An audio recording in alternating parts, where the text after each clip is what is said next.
Furðudýr vikunnar er fíll. Þetta er fugl sem lifir meðal annars við Ísland, oft kallaður múkki.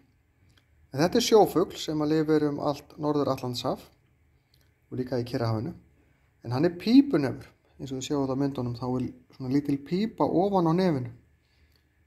Aðrir pípunefur eru til dæmis albatrossar, en þeir eru miklu stærri.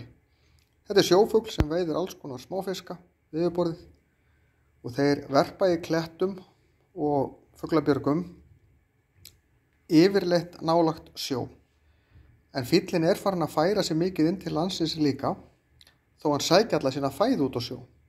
Það er mikið af fíl til dæmis í kringum Þórsmörk á því svæðinu og þá fljúga þeir bara niður á sjó. Það er til gömul þjóðsaga að fílar get ekki flogið nema þeir sjá í sjóinn. Þetta er ekkert alveg rétt því að maður sér alveg svona seinnipart sumars, þá sér maður fílsunga einhvers staðar á jörðinni og þeir get ekki flogið. Það er bara einfaldlega vegna þess að þeir eru of feitir.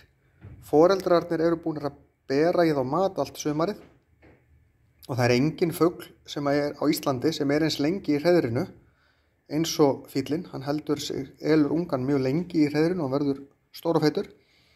Þá eiga þeir líka erfiðleikum stundum með að fljúga og þá lenda þeir einhvers staðar hálfri leið niður á sjó og þurfa bara að bíða þangað til þeir grennast nógu mikið þannig þeir geti flogið. Þannig að þetta er ekki alveg rétt að þeir þurfa endilega að sjá til sjávar.